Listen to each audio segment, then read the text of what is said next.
Assalamualaikum, balik lagi di channel jam 12. Nerusin alur cerita dari manhwa I Copy Talent atau Your Talent is Mine yang part ketiga. Untuk kalian yang belum menonton video sebelumnya, aku saranin nonton dulu. Oke, kita langsung saja masuk ke ceritanya. Yetian sudah berhasil mengambil 1000 poin yang padahal sudah diburu Mosaibe. Yetian masih di sekitar sana. Dia mengamati kelompok Mosaibe yang baru saja keluar dari gedung. Anak buah Mosaibe bertanya apa yang harus dilakukan sekarang. Dengan nada marah dan dendam, Mosaibe menyuruh anak buahnya untuk menemukan siapa pencuri 1000 poin miliknya. Dia tidak bakalan membiarkan ini berakhir begitu saja. Yetian harus tetap bersembunyi. Dia mulai bergerak. Yetian pun tidak akan terus bersembunyi selamanya. Ujian akan berakhir dalam 3 hari. Dalam penilaian poin di akhir ujian, mereka akan tahu kalau yang mencurinya adalah Yetian. Jadi Yetian akan memanfaatkan waktu 3 hari untuk berkultivasi dan menjadi lebih kuat. Yetian mencari tempat untuk bersembunyi. Di sana Yetian akan memakai darah monster yang dia dapatkan. Yetian sudah duduk bersila. Dia langsung meminum 1 botol darah monster. Yetian menyesal tidak membawa kacang karena rasa dari darah monster itu begitu buruk. 1 tegukan saja membuat Yetian berhenti minum. Tapi mengingat hidup adiknya yang harus dilindungi, Yetian meminum habis darah monster. Sementara itu Yeyu yang ditinggal kakaknya, dia masih rajin sekolah dan terus memikirkan kakaknya semoga baik-baik saja. Kembali lagi ke Yetian, setelah meminum habis 1 botol, kecepatan kultivasi Yetian meningkat 4 kali lipat. Yetian sudah mengerti kenapa darah monster begitu disukai orang lain.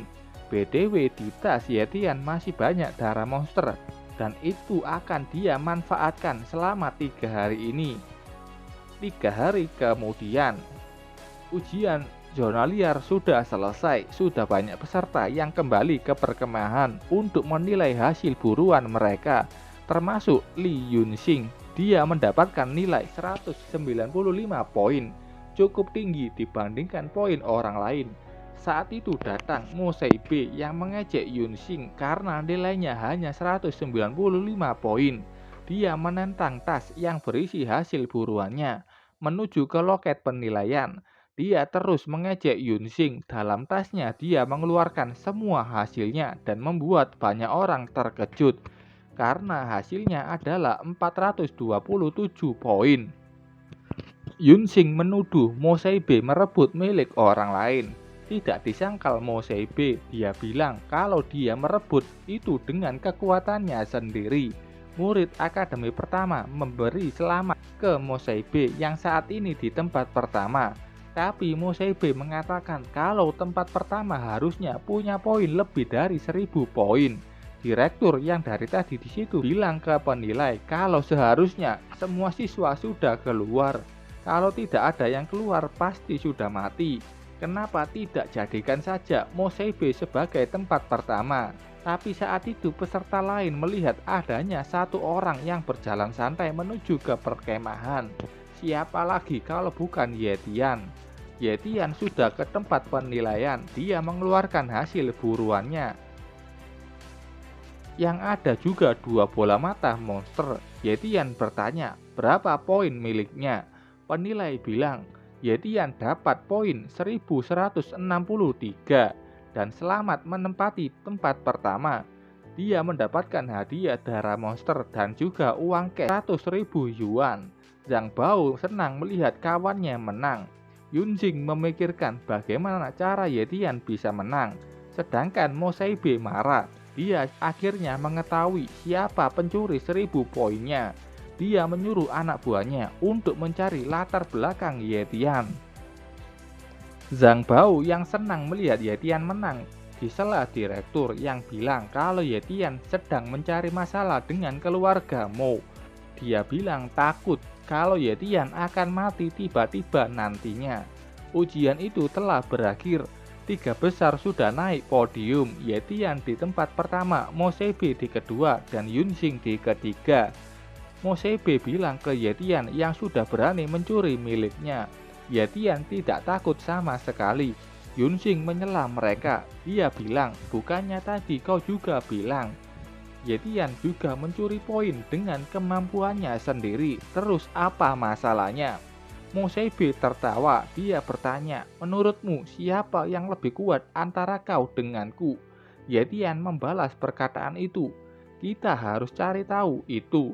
Jika kau punya waktu, aku dengan senang hati akan melawanmu. Sobe tertawa dengan mengeluarkan aura marahnya. Yetian tidak mau kalah. Dia tidak akan lari dari orang sepertinya. Dia akan menjadi kuat sampai Mosebe tidak berani dengannya. Setelah itu ujian berakhir. Yetian sudah kembali ke rumah. Dia disambut Yeyu yang sangat senang. Yetian sudah pulang. Dia bertanya dari mana saja dan menanyakan apakah dia baik-baik saja. Yetian membalas kalau dia membawakan hadiah untuk Yeyu. Dari tas Yetian ada darah monster, buku, dan juga uang tunai. Yeyu juga melihat ada satu botol yang isinya aneh. Yetian bilang dia juga tidak tahu apa isinya. Makanya dia membeli buku harta karun bergambar untuk mencari tahu cairan apa itu. Keduanya melihat apa isi buku itu. Yetian menemukannya. Namanya adalah ramuan terakor. Ini penjelasannya dan fungsinya adalah meningkatkan bakat kultivasi di tingkat menengah dan di bawahnya. Yetian tidak menyangka barang yang dia ambil akan menjadi sangat kuat. Yeyu bilang kalau benda ini akan berguna untuk Yetian. Yetian bilang dia tidak membutuhkannya, sebaliknya itu untuk Yeyu saja. Yeyu kaget mendengar itu, kenapa malah untuknya? Kan dia belum membangkitkan bakatnya. Yetian sudah tahu kalau bakat kultivasi Yeyu rendah, jadi kalau minum itu bakatnya bisa meningkat, walaupun belum tahu seberapa banyak meningkatnya. Yeyu malah kepikiran kalau menjual cairan itu pasti harganya mahal. Yetian menjawab, dia sudah menghancurkan tempat ramuan itu berasal, jadi tidak akan ada yang percaya kalau cairan itu terakor. Yetian memaksa adiknya untuk meminum cairan terakor tanpa bisa melawan. Yeyu sudah meminumnya. Dia merasakan tubuhnya hangat dan terasa segar. Yetian bingung karena dia tidak melihat adanya peningkatan bakat kultivasi adiknya. Yeyu setelah minum itu merasakan ngantuk dan ingin tidur. 1 jam kemudian, Yetian yang bermeditasi merasakan adanya lonjakan gelombang bakat yang keluar dari tubuh adiknya. Setelah itu, Yetian melihat kalau bakat adiknya sudah meningkat ke tingkat menengah. Itu naik 2 kali lipat. Dengan bakat tingkat menengah dan bakat pembekuan, sudah dipastikan Yeyu akan menjadi seniman bela diri terbaik. Yetian senang dan juga tidak lupa tentang Mosebe yang sedang mengincarnya. Jadi Yetian meminum darah monster dari hadiah ujian zona liar. Untung di rumahnya ada kacang yang bisa membantunya tidak merasakan rasa buruk dari darah monster.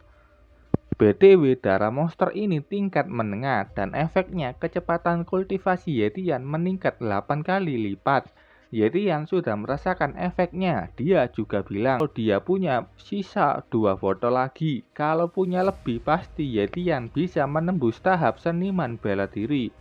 10 hari kemudian di hutan akademi kelima tampak Yetian yang terus melakukan kultivasi.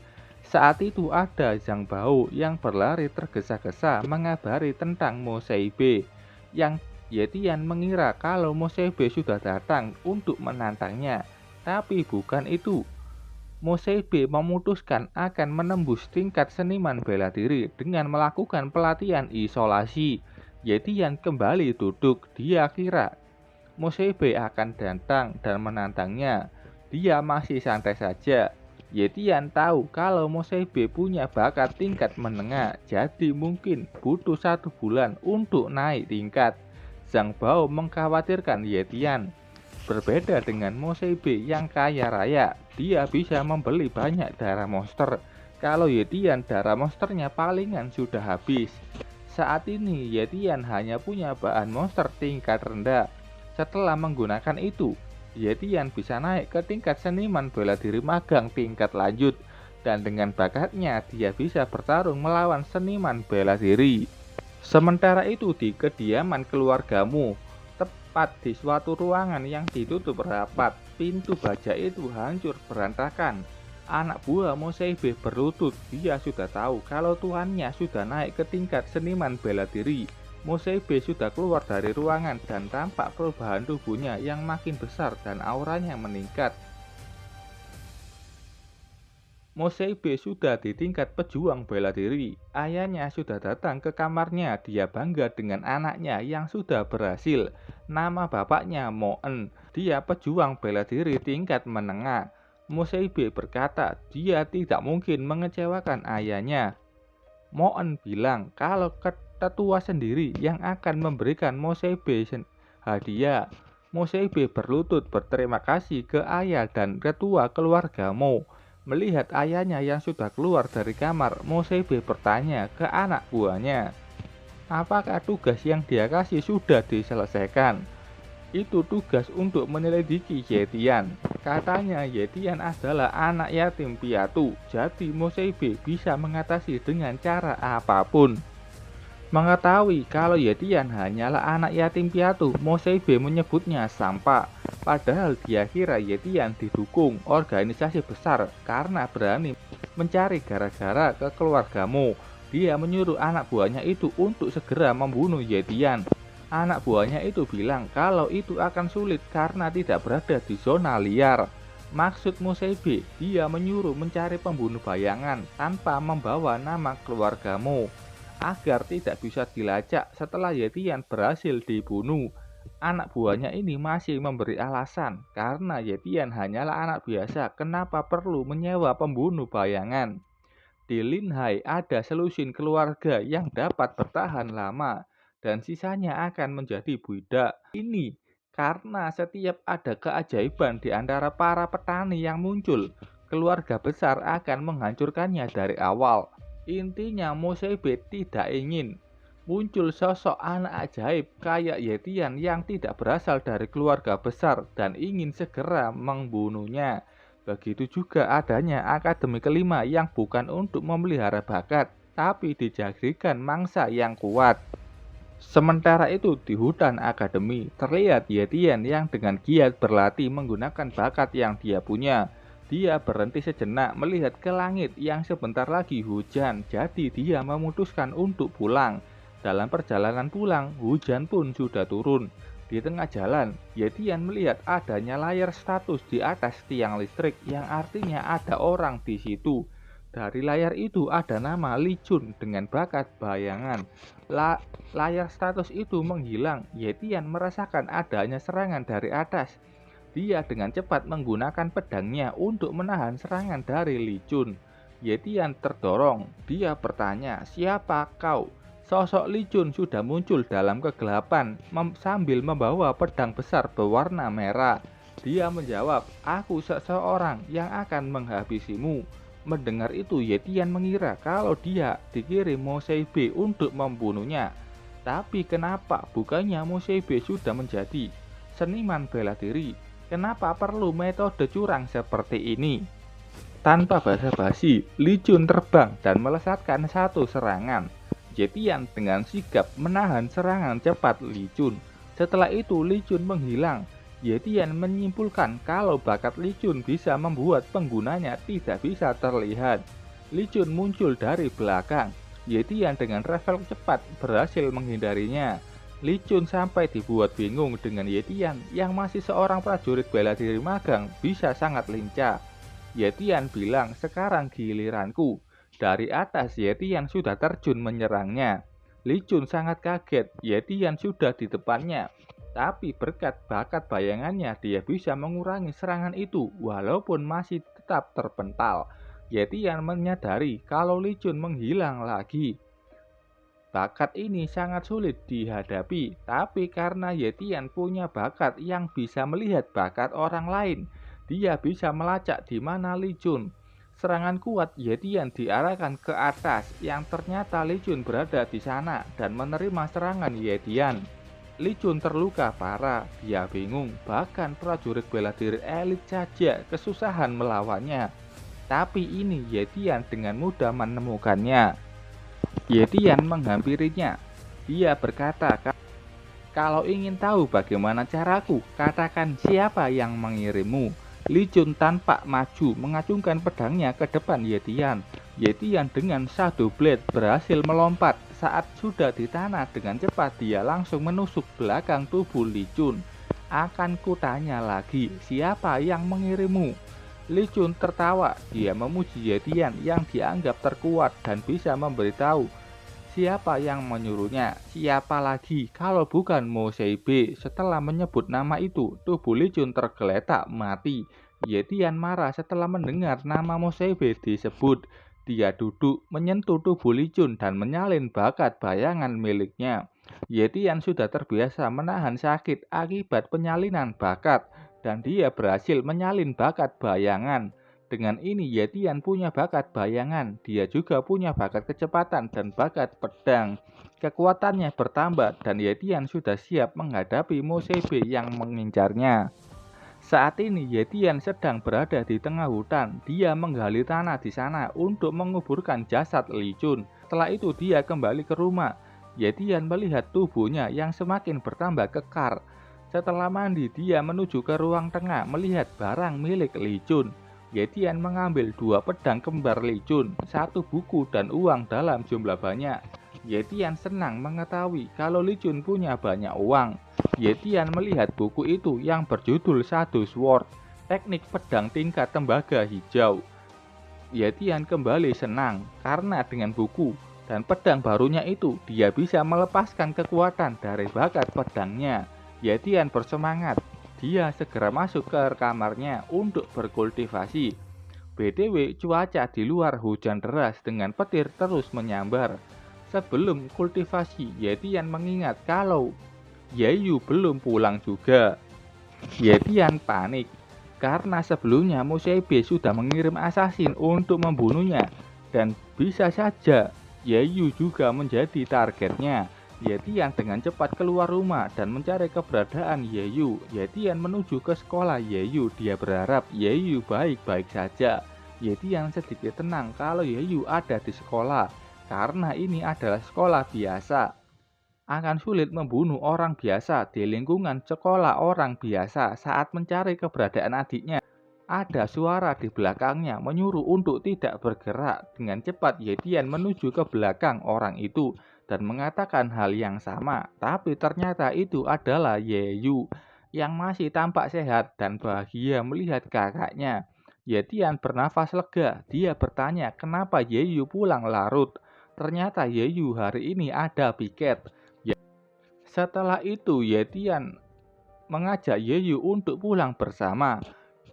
Ye Tian juga sadar kalau ada satu mobil hitam yang berhenti di sekitar sana. Dan di dalamnya ada Mo Seibe yang tampak mengawasi dan kaget kenapa Ye Tian masih hidup. Sampai di rumah, Ye Yu bilang ke kakaknya untuk segera makan. Tapi Ye Tian terus melihat keluar rumah dan melihat adanya satu mobil yang terus saja mengawasi mereka dan saat ini berada di sekitar rumah mereka, dan itu selama 3 hari berturut-turut. Ye Tian mengawasi adiknya dan penguntit itu juga terus mengawasi adiknya. Melihat mobil yang mengawasi adiknya itu pergi, Ye Tian memutuskan untuk mengikutinya. Dia sampai di lokasi pembangunan. Dia juga melihat adanya anak buah Mo Seibe yang memasuki gedung itu. Di dalam gedung kita lihat Mo Seibe dengan anak buahnya sedang menghajar satu orang yang tampaknya belum bisa melunasi hutangnya. Mo Seibe sedang menjelaskan kalau uangnya itu sangatlah berharga. Orang yang berhutang itu terus memohon untuk diberikan waktu untuk mencari uang. Saat itu anak buah Mo Seibe masuk beserta Ye Tian yang sudah menggunakan bakat bayangan tanpa bisa diketahui Mo Seibe. Mo Seibe bertanya tentang berita pembunuh bayangan. Jawabannya tidak ada kabar dan dia tidak bisa dihubungi. Anak buahnya ini akan meminta orang lain untuk menghubunginya. Ye Tian yang mendengar itu sudah menduga kalau Mo Seibe yang mengirim orang itu. Mosebe dari awal sudah emosi, ditambah tidak ada kabar dari pembunuh bayangan membuatnya semakin marah. Dia menendang orang yang berutang secara terus-menerus sampai membuat orang itu mati. Dengan cueknya dia menyuruh membuang orang itu. Dia juga bertanya, bagaimana kalau saudara perempuan Yetian? Cara apa yang akan digunakan untuk membunuhnya? Anak buahnya bilang awalnya dia akan menyerahkan ke orang lain, tapi sekarang dia akan melakukannya sendiri. Dia mencoba menenangkan tuan mudanya itu, tapi Mosebe langsung memukul perutnya. Hanya karena alasan anak buahnya itu tidak becus bekerja. Yetian yang berada di atas sudah mengeluarkan senjata kuno yang diambil dari Li Chun. Yetian melompat dan dengan sangat cepat, sekali tebasan saja, Yetian sudah berhasil memisahkan kepala Mosebe dari tubuhnya. Melihat tuan mudanya mati dengan mudah, mereka mencari siapa yang membunuhnya. Dan saat itu muncul Yetian dengan 2 pedang di tangannya. Anak buah Mosebe mengira itu adalah pembunuh bayaran Li Chun. Tapi akhirnya dia tahu kalau itu adalah Yetian dan dia bingung kenapa Yetian punya bakat bayangan. Yetian tersenyum sadis, dia mengambil nafas dalam-dalam, seakan tidak mau mendengar ocehan dari orang itu. Yetian maju dan menebas tubuh orang itu hingga mati. BTW anak buah lainnya sudah kabur. Yetian menyeka darah di pedangnya dengan sapu tangan yang dia juga ambil dari Li Chun. Dengan sapu tangan itu ada tulisan Dark. Yetian mengatakan dia bukan hewan ternak yang akan diam saja saat akan dibunuh, dan salahkan dirimu, sudah memilih target yang salah. Setelah itu Yetian pergi dari tempat itu. 1 jam kemudian di tempat yang sama sudah datang keluarga Mo yang dipimpin Mo En. Dia sangat marah melihat anak kesayangannya itu sudah mati. Salah satu orang di sana menemukan adanya sapu tangan yang ditinggalkan Yetian, menganggap Mosebe dibunuh pembunuh bayangan. Saat itu datang juga tetua Mo, nama lengkapnya Mo Zhangqing. Dia seniman bela diri veteran. Lanjut, tetua Mo datang dengan aura mencekam. Mo En merangkat mengatakan kalau anaknya mati mengenaskan. Dia menjelaskan apa saja keunggulan Mosebe, tapi akhir hidupnya menyedihkan. Tetua Mo membenarkan itu, apalagi Mosebe di pikirannya bisa ke tingkat seniman bela diri veteran. Mo En meminta balas dendam. Mo En memberikan sapu tangan yang ditemukan di situ. Tetua Mo paham kalau ini adalah ulah pembunuh bayangan. Dia melihat sapu tangan itu dengan diterangi sinar rembulan dan di situ ada lambang Iron Fang. Oke, sampai sini dulu ceritanya. Terima kasih buat kalian yang sudah menonton videonya sampai selesai. Salam jam 12. Bye bye.